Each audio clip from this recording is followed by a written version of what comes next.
Hey guys, so this is Nathan again at Polysource Industries. Today we're going to be going over chamber and side seal refinishing as well as chamber cleaning. Okay, I have a couple different chambers here. We're going to be refinishing this guy here because it's got some scratches on it, and we're going to be refinishing this guy here, the side seal, because it's got some surface wear on the face where it contacts this. These are basically just, all this wear is from these rubbing back and forth on each other, causing grooves. Eventually, you know, fluid will leak out and you get crossovers. If you end up using, you know, channel locks or pliers the wrong way on this, you get burrs and it scratches this up if you don't pay attention to what's going on. If you haven't seen our teardown and rebuild videos, I suggest watching that first because we go over that, as well as you know, torching the side seal housing to tear it apart. It just has some good information in there. First thing you want to do, make sure you have a flat machined surface of, you know, steel. Wood does work, but you know, with the crown or bowing, it does tend to give you uneven surfaces. Okay, so today we're going to be using some 400 grit sandpaper. Okay, emery cloth actually. We have some 600 grit, and we have the really nice 2000 grit here. Okay, make it a nice mirror finish. The shinier, the better when you're all done. Okay, so we're gonna give this a brush. Make sure there's no grit because we don't want to be causing scratches when we're trying to take away scratches, right? So a little bit of, this is glycol ether, okay? You can use really any lubricant or fluid that you want. This just stops it from moving around, okay? Old kitchen trick. So a little bit of chemical up on there. We're gonna take is one of these here. Which one is it? That guy there. It's got a little bit of surface scratches. We're just going to make sure we have this, you know, flat, and just go, you know, slow till you get the hang of it.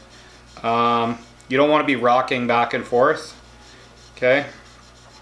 And you just want to take out the bulk of the scratch. And if you go to stick like your fingernail in it when it's dry and it's not, you know, it sinks in pretty good, it's probably too much to sand out. Okay, we're talking about small surface wear scratches from just daily use.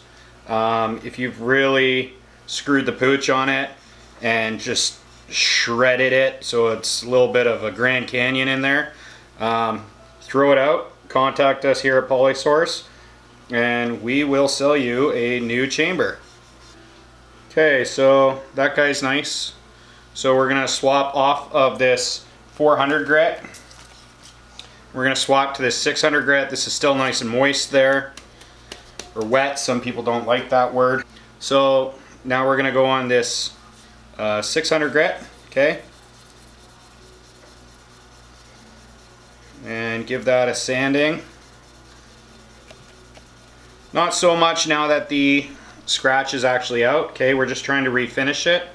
That guy's good now on that 600 grit. And this is a little bit dry, so I'm just going to give it a little bit more. And that guy down a little bit on top, okay? These are really handy, by the way. We do sell these if you need them. Ask your sales rep, you know, Graham, Daniel, Ben. Good guys to talk to.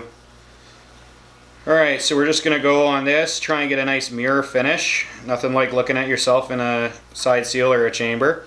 Right, trying to fix your hair before you're going out after work. That guy is good to go in the gun. I'm going to dry this off afterwards, you know, take off the gloves, feel the edges, make sure there's no burrs. Sometimes you miss it. If there are some burrs, you can just take it onto the 600 or something, give it a little roll on the bevel, right, and just try and get some of that off, okay? Next, we're going to be going over the chamber. I'm going to be resurfacing this AW2222. But first I want to talk about this AR 5252, okay? So when you're cleaning these chambers, right, and you get inside here, okay, and you're going for the impingement ports on the sides, if you notice on my pin vise here, this one is like your standardized drill bit. This is the impingement port one. And if you notice, I have it a little different. It's side or backwards, sorry. So the flat part is sticking out and not the drilling part, because what we have found is if you're drilling in with your impingement one and there's some ISO chunkies in there, some foam, and it finally gives and it fires in there real quick from pressure, it can make a burr inside of your chamber. Okay, if you score the inside of this bore of the chamber, it's garbage. Okay, it's really hard to get that out. It will create pattern issues. You know, you'll get you know, crescent moons and weird stuff. You might be adjusting your heats, your pressures, trying to get rid of that. Meanwhile, the whole time it was because you scored the inside of your chamber with this impingement port drill bit. Okay, so this one, at least when you push in, no burr is created. And I like to do this on both sides before I sand.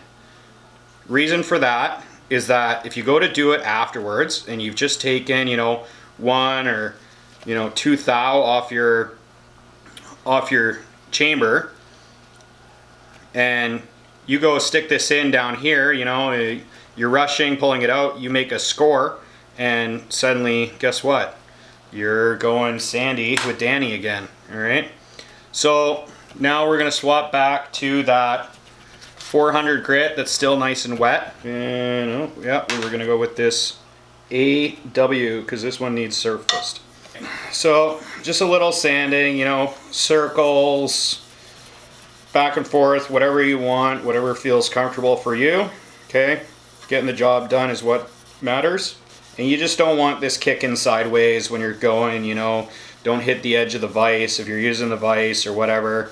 This vise is actually really nice for it, except for the videos because we got all this ISO. All right, a little bit more. If you guys don't have time for it too, you know, resurfacing a bunch of chambers, you don't feel comfortable about it, you think, you know, you're gonna make more money spraying than doing this, you know, call us up, send them out to us. We will resurface it in our service department on this very nice vise and ship them back to you, and you will have a nice refinished chamber. And we're getting this nice paste built up here, so I'm just gonna go back with some glycol ether again. And once again, wear gloves. It eventually starts to burn when you're doing it, okay? Other side here. All right, and now I can switch over to this 600 grit, okay? Make sure there's nothing on there, lumps or anything. And up to our mirror, okay? Oh, see, we had a little bit of schmutz come in there. Okay, and if you have scratches, you know, down by the base of your chamber down here, you're good, right? You're just worried about that little bit of travel space for your side seal, okay? Right? It's just there. It's, you know, a ½ inch of space, and at the same time you want to sand it flat though, because you don't want it to taper. Okay? Don't take your, you know, your thumb and with some sandpaper on that. And that guy is now good to go. Wipe down and start spraying. Alright guys, that was our last video for the Graco Fusion AP. We may do one more of the startup and shutdown of it. You know, if you guys want, let us know in the comments. Make sure you hit, you know, like, subscribe, so you can see everything we come out with. We're trying to, you know, make it fun and, you know, educational for you guys as well. You know, we need to learn what you want to see, what you need to see. You know, hey, my machine's doing this. I want to know how to fix my E24s quick in the field so I have less downtime. You make more money, you know, everybody's happy. So, you know, if you have any issues, more questions, you know, put something in the comment. Call, you know, Graham, Daniel, Ben, myself, if need be, here at Polysource Industries. Polysource Industries, your one-stop shop for all things foam and protective coatings.